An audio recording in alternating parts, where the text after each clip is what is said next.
Sir Topham Hatt works his engines hard, but they are very proud when he calls them really useful.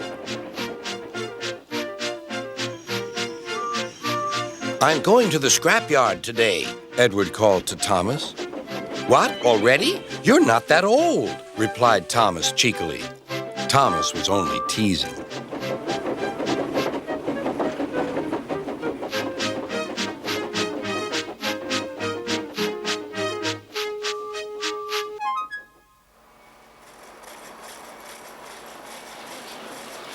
The scrapyard is full of rusty old parts and machinery. They're broken into pieces, loaded into cars, and Edward pulls them to the steelworks where they are melted down and used again.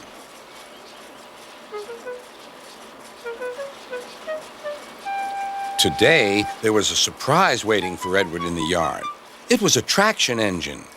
"Hello," said Edward. "You're not broken and rusty. What are you doing here?" "I'm Trevor. They're going to break me up next week."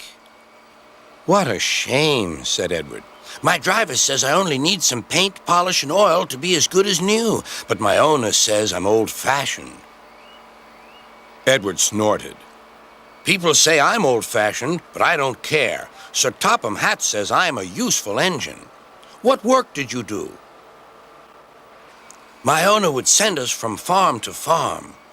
We threshed corn, hauled logs, and did lots of other work. The children loved to see us." Trevor shut his eyes, remembering. "Oh, yes, I like children." Edward set off for the station. "Broken up, what a shame. Broken up, what a shame. I must help Trevor, I must." He thought of all his friends who liked engines, but strangely, none of them would have room for a traction engine at home. "It's a shame, it's a shame," he hissed.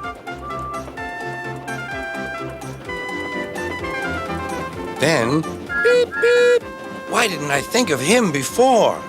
There on the platform was the very person.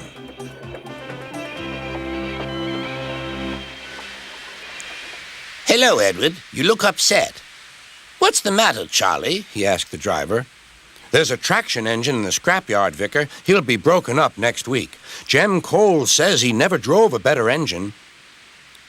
"Do save him, sir. He saws wood and gives children rides."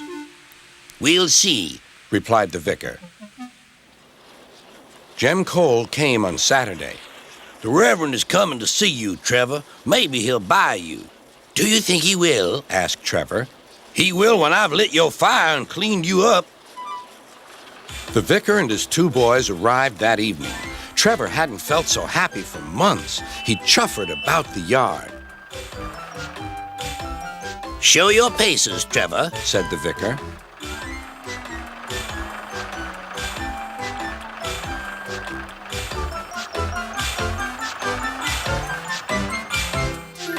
Later, he came out of the office smiling. "I've got him cheap, Jem, cheap." "Do you hear that, Trevor?" cried Jem. "The Reverend saved you, and you'll live at the vicarage now." "Beep, beep," whistled Trevor. Now Trevor's home is in the vicarage orchard, and he sees Edward every day.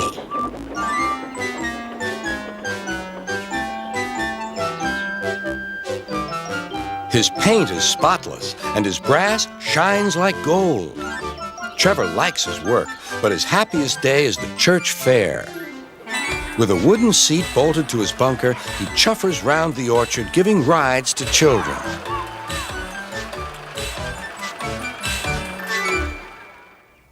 Long afterward, you'll see him shut his eyes, remembering. "I like children," he whispers happily.